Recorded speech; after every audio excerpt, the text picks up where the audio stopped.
During the past year, we've been invited to several tennis academies throughout Southern California. We've had a great time working with many of the coaches and junior players, introducing them to the Prostrap and helping them improve their shots. In this video, we were invited to the Jack Kramer Club in Palos Verdes, California, headed by legendary coach Peter Smith, former head coach of the USC men's team and recent inductee into the ITF Hall of Fame. Peter asked us to help out one of his juniors with her forehand. Today, we're going to work with her using the Prostrap. It's always been my problem that I'm just too close here. So it feels so good seeing what they're talking about to make it go farther like that. So the thing, what's really cool about this as well is that unless you're the best, most amazing athlete of all time, it's really hard to for me to say, oh hey, get your arm out more when you hit your ball, and you're like, oh okay, and all of a sudden you look like a professional tennis player. It's just not how it works. When we see the video of you when you're using it, you're gonna see how much further out you are, and to get to that point, it can take, even a great player, it can take them months to do that, if not years, depending on the person. You see what I mean? I see. Looking at her forehand before, we can see that like many other players, she's got her elbow too close to her body on the swing. This inhibits both the power and spin of the shot due to the lack of leverage with the swing. Now let's go ahead and compare this to a WTA forehand, in this case, Aryna Sabalenka. Comparing the two, we're going to see that Sabalenka definitely has more space away from the body. Most pros do this because it maximizes the leverage behind the shot, allowing for more natural power and spin with a lot less effort. Many players, both intermediate and even some high-level players, do struggle with this, not getting enough out of their forehands compared to the amount of effort going into it. Now let's hook her up to the Prostrap and see how it goes. Okay, so there's your first one, right? Yeah. Okay, so we see that your elbow's a little too close. And now we're gonna go look at this in slow-mo. Oh wow, right off the bat. Look at that. It's already a big difference. That's a really big difference. That's probably 5 or 6 inches further out. Okay, so with that, tell me how your shot felt different when you were wearing that. Well, first, I felt the depth. It was deeper, but more than that, I felt the shot had more body. It was flatter, I'm a spin player, so it had more spin to it, and the pace just looked more intense So for me. did you notice more or less spin when using it? Actually, you noticed more Yes. spin. Okay. And then aside from the ball, what it looked like there, it felt amazing to me. It felt like I was hitting it solid. Right. A while ago, there's on and off shots where oh, it's solid, and then suddenly you hit another one, it's oh, it's not solid. So, But this one, so let me ask you this. When we were talking before about how much arm versus body you were using, what was your ratio you said before? I 60%? said 60 to 40 arm to body. How did that feel? It's feeling 60 to 40, but the other way around. Yeah. There you go, exactly. And so the ideal is you want to get to 40-60. Excuse me, 30-70. 30, you want 30% arm, 70% body. Yeah, exactly. Yeah. Okay. Do you want to hit a couple more? Yeah. All right, cool. Let's compare the forehands while using the Prostrap to before. We can clearly see a huge improvement in the spacing. With the Prostrap, she's got her elbow a good 5 to 6 inches further out, allowing her to not only generate more power because of the added leverage, but also a lot more spin by being able to wave around the outside of the ball more. Now let's compare her Prostrap forehand to Sabalenka's forehand. Here we can see a huge improvement, with her spacing looking a lot more like Sabalenka's. Again, this produces a lot more power and spin with a lot less effort due to the amount of leverage created by the distance away from the body. And it just looks a lot more pro. Now let's see if the improvements stick after using the Prostrap.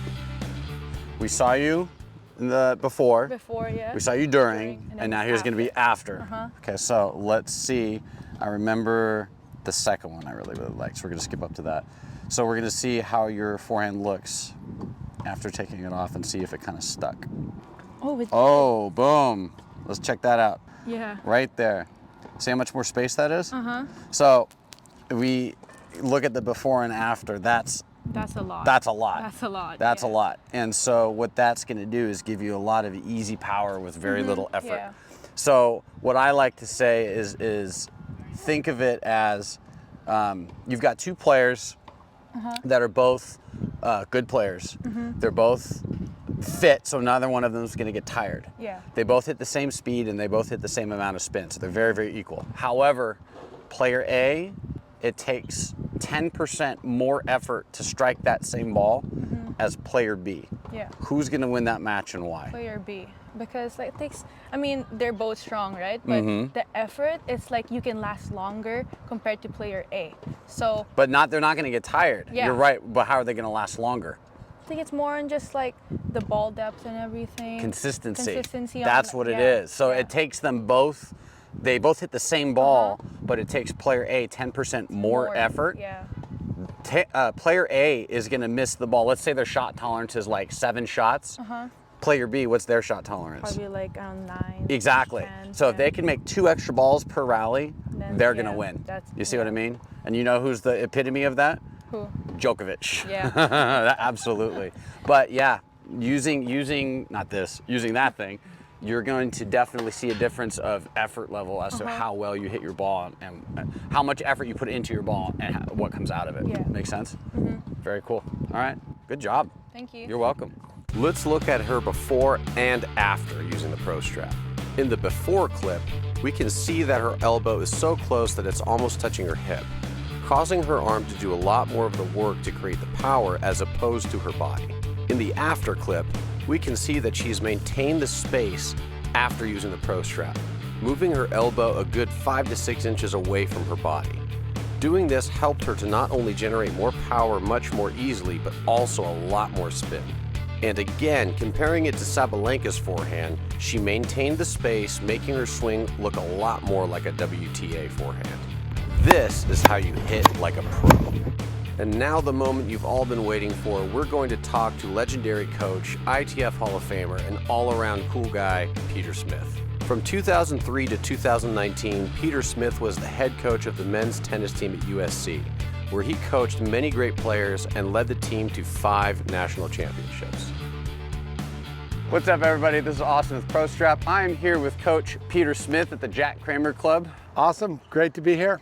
And I've been here with Peter a couple of times throughout the year, and we've done some work with the Prostrap. So Peter, just tell us your thoughts on it. What do you think? Yeah, I'm a huge fan of it because what the Prostrap does is really, really hard to teach. You getting someone's elbow away from their body is one of the harder things to do. And so many kids have it just stuck in their side. I was taught with my elbow in the side, so I relate to it all. And getting that away so we can get the racket hit through the ball and have the body work properly, that's golden. One thing I did actually want to make a point of talking about is something you had mentioned to me actually last time I was here, was the difference between the transition from kid strokes to adult strokes. Right. And for me, like that, when you said that, I kind of have a light bulb in my head explaining like why a lot of players are like that, is because when they're kids, they just don't have the strength to fully extend out 100%. And so they kind of develop that habit from using their body to, using their arm rather, to create a little more of the power, right, as opposed to just the body. So like, how do you feel like, even for an advanced, junior player, how much application do you think that would have to someone like them? Like even up to like what level would you say? Look, I mean, when kids are very, very young, they get all their power from their arm because they got nothing with their body. And I've coached very good players that are 16 and 17 and still have that gigantic stroke. And so when you put the Prostrap on, they're like, oh wow, a light bulb goes off in their head. Oh, it's got to be here. Oh, I've got to use my body. Oh, it's not about my arm. And it's very quick. Yeah. And that's why it's such a great device. It's really one of the better ones I've used, maybe the best. Ooh, I'm maybe. keeping that one. He always says it's the best. Maybe the best. He's definitely on the podium. Okay. I mean, I may be a little biased here, but you know. You should be biased. Okay, great. Thank you very much for having me. Dude, great to have you. All right, thanks guys. We'll see you in the next one.